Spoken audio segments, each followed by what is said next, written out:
not on. There we are. I'll start again. Your Excellencies, fellow board members, colleagues, distinguished guests, I'm very pleased to welcome all of you to our Outlook Conference this year because there is indeed a lot to look out for. The blurb for today's event points out that after a bruising general election, 6 state elections, numerous by-elections, and a cabinet reshuffle, Malaysians are finally feeling a sense of political stability. But I fear that this may be an overstatement. Already we have seen how in the last few months, MPs elected to the opposition seats have declared their loyalty to the Prime Minister, and now their original parties are attempting to force by-elections through a change in their constitutions. And should this happen, we will have a repeat of that instability, a resurgence of the rhetoric of race and religion that is so distracting to the development of our economy and the improvement of our institutions. Naturally, there will be much frustration among those of us who seek reform and much agitation among party members about who to blame. I think as reformists, we should always aim to address the root causes of things. And in the matter of these MPs apparently switching loyalty, they universally say that the cause is unequal constituency development funding. They switched sides in order to access more money for their constituents. How noble and considerate of them. But if indeed this is true, then the solution to stopping MPs from switching sides is to ensure that MPs get the same level of funding, regardless of which party they belong to. That is fair, logical, and democratic. And that is what we tell the government. But unfortunately, ladies and gentlemen, we see in Malaysia, just as we see around the world, that once politicians who may have been noble and principled advocates and activists in the past themselves get a hold on power, the reforms that they so vocally championed are suddenly of less importance to them.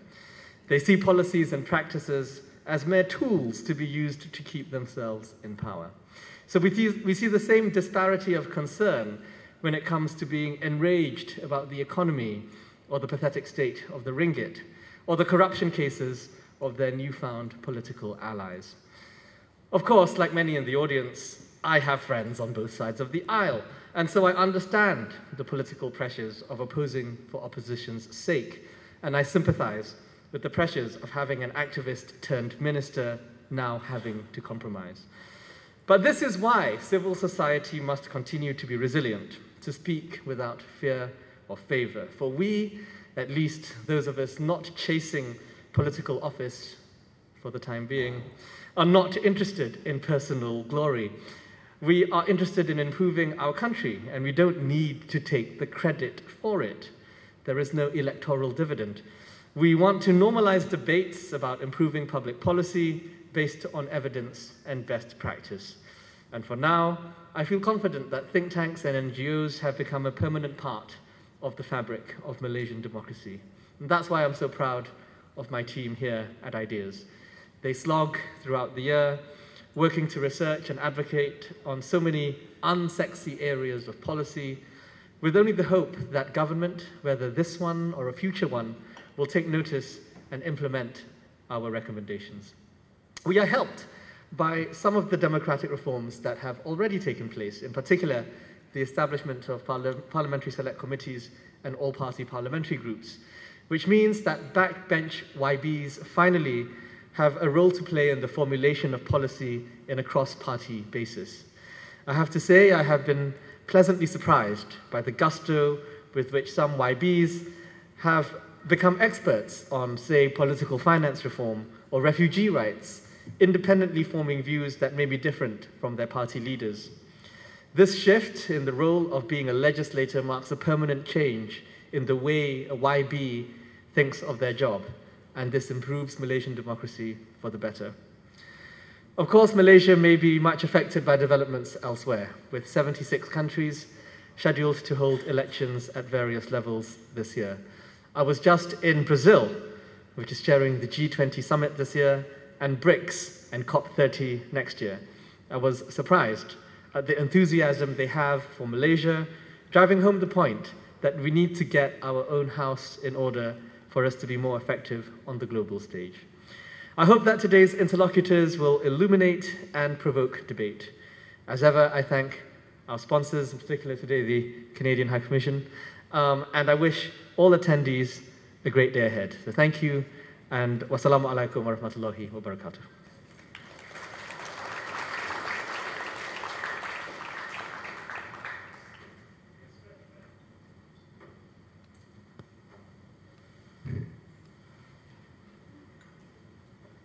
Thank you to Kuzain for the welcoming remarks. Now, we would like to invite Mr. Apurva Sanghi, Lead Economist for Malaysia at the World Bank, to deliver the keynote address.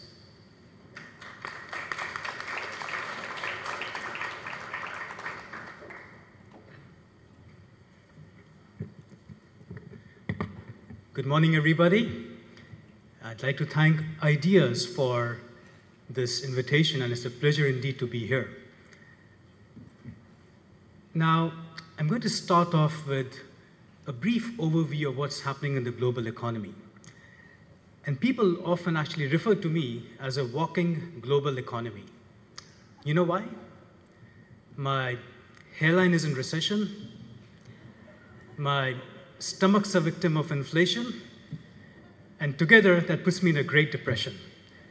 So you have the walking global economy in front of you. Now, show of hands, please. If you've heard of Elvis Presley, or if you're an Elvis fan, just raise your hand. Okay, practically everyone. Now, Elvis once sang, "We're caught in a trap." The song Suspicious Minds, "We're caught in a trap." Now, had Elvis made it as an economist, today he would sing, "We are caught in a low growth, low investment, low cooperation trap." Let me elaborate a few sentences on each. Low growth. So we, the World Bank, expect global growth to slow down to 2.4% this year. This will be the third consecutive deceleration. We're in the slowest half decade of growth in the last 30 years. Low investment. Investment cycles world over have been rudely disrupted by high interest rates. And low cooperation. We, the World Bank, we counted over 3,000 new restrictions imposed on global trade in 2022. This is 3 times more than in 2019. So trade is fragmented like never before. So the global environment is a somber one. And the 2 economies that Malaysia is most sensitive to are the US and China. Now, we crunched the numbers, and I won't bore you with them, but found interestingly that even though China is Malaysia's largest trading partner, it is changes in the US economy that have a much greater impact on the Malaysian economy than China does. It's probably because the US economy is still about a quarter bigger than China's, and over 80% of Malaysian trade is still invoiced in US dollars. So the upshot of all this is that this is going to be a topsy-turvy year. In fact, I like to think of this year as an economic version of Michel Yeoh's Everything Everywhere All at Once. And the question is, what can Malaysia do? Well, first and foremost, sticking to the theme of the conference, it can ensure and deepen stability. But what stability are we talking about? Is it political stability or policy stability? Now, as Tunku Zain so articulately highlighted, Malaysia has been through one heck of a roller coaster ride.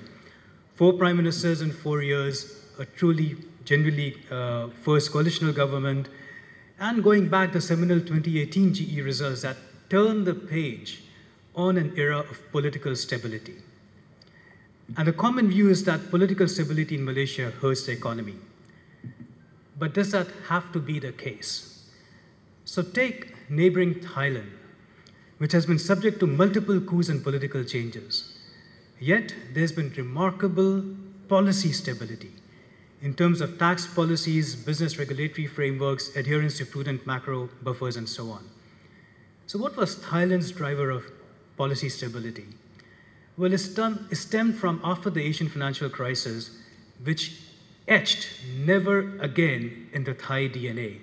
And so technocrats and laws kept the macro intact. And that made the comeback stronger than the setback. Peru is another poster child of political instability. 10 presidents since 2000, 6 presidents in less than 6 years. One took his life. Others are either in prison, absconding, or pilloried because of corruption charges. Yet, in the 2 decades since 2000, Peru has managed stable fiscal policies and relatively strong growth. What was Peru's stability driver? So when I talk to my World Bank colleagues who work in Peru, they talk about how they have worked with 3 different administrations in Peru, but their technical counterparts in key ministries have been the same, with many being promoted based on merit. They praise the highly competent central banker who served through various administrations. So in essence, Peru's stability driver, I guess you could argue, is meritocracy and technical competence. The caliber of technocrats, how they are appointed, retained, and promoted. Take Poland, which over the last 30 years has changed governments about 20 times or so, but is stuck to its reform trajectory and reached high income status only after 15 years of becoming middle income. In contrast, Malaysia has been stuck in a middle income trap for over 30 years. What was Poland's stability driver? Well, it was external, accession to the EU, which bound the hands of future administrations to come. The examples go on and on, but my message here is not to say that political instability does not matter. Of course it does, especially for long-term thinking, but it need not always translate into policy instability if you ensure and deepen these stability drivers that I alluded to. And I would submit that Malaysia has many, but not all, of these stability drivers. So for example, it was a civil service here, warts and all, that kept the country on a stable footing during tumultuous political times. Malaysia is subject to various regional and global treaties that serve somewhat as an external policy anchor, and so on. But it's also important to recognize that stability is necessary but not sufficient. Stability is only a prerequisite to growth, and Malaysia needs more growth. And today I want to highlight Malaysia's untapped growth drivers, not the usual ones that you'll hear in every other conference, commodities, E&E, tourism, etc., but rather those that don't get much talked about, yet have the potential to fundamentally alter Malaysia's growth trajectory. And I group them under what I call the 3 S's. So the first S is subnational. Now, many countries, including neighboring Philippines and Indonesia, have benefited from fiscal and functional decentralization to subnational entities, states, cities, municipalities, etc. But Malaysian states hardly have any fiscal autonomy. They really can't raise their own taxes or issue debt in markets. Now, of course, decentralization has to be done carefully, but it is striking that in 2024, if you need to open a school or a hospital in Kelantan or Sabah, you still need to come knocking on Putajaya's doors. This breeds excessive federal dependency and undermines local development. It's also telling that of the 13 states and 3 federal territories in Malaysia, only 4 are above our World Bank high income threshold. So even if Malaysia became high income, most Malaysians would ask, how come I live in a rich country when my state is poor? So unlocking growth at subnational levels is one untapped and overlooked growth driver for Malaysia. The second S I call services. Now take the NIMP, the National Industrial Master Plan, which is a rather nice roadmap to boost sagging investment in Malaysia. And even though the I in NIMP stands for industrial, it is services, financial, digital, legal, accounting, logistics, which will play an equally vital role in actualizing the NIMP's goals. Yet, services remain highly restrictive in Malaysia. It is telling that a lawyer from Peninsular Malaysia cannot practice in Sabah or Sarawak. Now, I know there are reasons for that, but services are restrictive. And the overall statistics bear this out. Of 50-odd countries that the OECD studies, Malaysia is the 8th most services trade restrictive country. And as a point of reference, Japan is the least. So services are another untapped growth driver. Now, one area where Malaysia is poised to take off in services is Islamic finance. As many of you may know, Malaysia was the very first country in the world to issue a green sukuk. Now, Islamic finance is based on Islamic principles of justice, fairness, transparency. But I'd like to make the point that these principles are not Islam-specific. They're universal in nature. So scaling up tools such as zakat and wakaf can lead to growth that is balanced, sustainable, and inclusive, which is what the entire world, not just the Muslim world, needs. Moving on to the third S, sustainability. Now, a lot has been said in this area, but let me make one overlooked point. In this region, in Southeast Asia, it is Malaysia and Indonesia, the only two countries that have forests at scale. So how well Malaysia manages its forests can be beneficial, not just nationally, but regionally and globally. And here I must applaud Malaysia's use of EFTs, ecological fiscal transfers, which are federal fiscal transfers to incentivize states to better take care of the biodiversity. Indeed, Malaysia is one of the few countries innovating on this frontier, but a lot more can be done to unlock the sustainability growth driver. So to sum up so far, political stability or policy instability. So political instability does not need to translate into policy instability, but stability is necessary and not sufficient, and these three S's, subnational services, sustainability, underpinned by stability, can really help unlock Malaysia's growth potential. Now I'm going to switch gears a bit. For this talk, I polled Malaysians through a small platform you might have heard of, X, formerly known as Twitter, suggestions on how to make a boring economist's talk less boring. And two themes came up repeatedly: implementation and Malaysia's value proposition. So Malaysians wanted to hear my views on these two topics. What do I view are the implementation issues in Malaysia, and what do I think of as Malaysia's value proposition? And that's what I'm going to conclude with. So let's talk implementation. I want you all to play along with me. I'm going to ask you a very simple riddle. Don't overthink it. It is a trick question, so just go with your gut. There are 3 birds sitting on a tree branch, 3 birds. 2 of them decide to fly away. How many are left?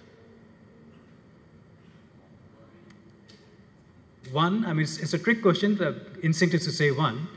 So 3 birds decide to fly away. How many are left? 1. The answer is still 3. Why? Because there's a difference between deciding and doing. All right? And this is Malaysia's problem. Malaysia has many, many roadmaps and plans and blueprints, etc., but it gets stuck at the implementation stage, because implementation is where the policy rubber hits the rockyard's road. To rattle off some statistics, there are 17 odd agencies that provide over 160 plus social assistance programs. There are over 70 agencies for skills training, over 30 agencies for SME digitalization. And let me give you a very specific example. Take something as apolitical as preschooling. Now, one ministry collects data on preschools, another on childcare, but hardly any efforts are made to combine these 2 data sets. And because many operators run both childcare and preschools, they need to get separate licenses from both ministries. Not only that, they're also required to have separate premises with separate entrances. And the obvious outcome, in case you didn't already guess it, is that many private preschools operate without licenses, making them illegal. Now, overlapping mandates and working in silos and excessive fragmentation are obvious reasons for poor implementation, but there is another often overlooked one, and that is the lack of a culture of independent monitoring and evaluation in Malaysia. I firmly believe that, and I've been in the development business, I guess you could say since the day I was born. I was born in a developing country, and that's been my passion throughout. And one thing I realize is that development is a game of snakes and ladders. There is no quick cut, copy, and paste. So experimentation is necessary and required. You may not know how things work, you go and experiment. That is fine. But so is learning. Now, I laud many government initiatives that have been launched in the 2 years I've been here. But I ask, where is the impact evaluation of such programs that allow us to learn and improve? How do we know if a policy failed? If a policy failed, it was because we may not have known enough, because we were wrong, or because we see what we want to see. I'll give you a specific example. You might have heard of the SPM, the Madani Medical Scheme, that subsidizes outpatient care for poorer people. It was first piloted last year in June. It was upscaled in September, and then downscaled again just to 10 districts just last month. But I ask you, what was the impact evaluation behind these decisions? And was the impact evaluation, even if it was done, was it independent, or was it communicated to the public? How can a rakyat know whether upscaling was a good idea in the first place last year, or whether the subsequent downscaling was a good idea last week? To cite one telling statistic, one rough proxy of a country's impact evaluation culture is the number of registered RCTs, something called randomized controlled trials. Don't worry if you don't know what it means. It's just perfectly okay, but it's just one metric. Let me share with you some numbers. Indonesia has over 90 registered RCTs. Vietnam, about 40. You know how many Malaysia has? 0. So, by all means, fail, experiment, fail often, but fail fast, fail early, and fail forward. Learn from failure instead of failing to learn. Finally, and I'm going to conclude with this, the question of what is Malaysia's value proposition. Now, every economy has issues, and some of you may know that I'm not exactly shy in pointing them out here in the case of Malaysia. But I deeply believe that Malaysia has a value proposition that is unique. Currently, Malaysia has stable and low inflation, low unemployment, low foreign denominated debt. It has a strong base of semiconductor exports. It is beginning to reform subsidies and reviving investments. It can be a global leader in Islamic finance. It has a deep domestic investor base, and it is even well insulated from most disasters vis-a-vis the ring of fire countries such as Philippines or Indonesia. It has land and resources that, with the right agricultural policies in particular, can turn it into a contributor to regional and global food security. And all these fundamentals are now underpinned by a stable government, which hopefully has a clear 4-year runway, notwithstanding what Tunku Zain said. So reforms that amplify them can make Malaysia soar. That, to me, is Malaysia's value proposition, and that is also the end of my talk. Thank you very much.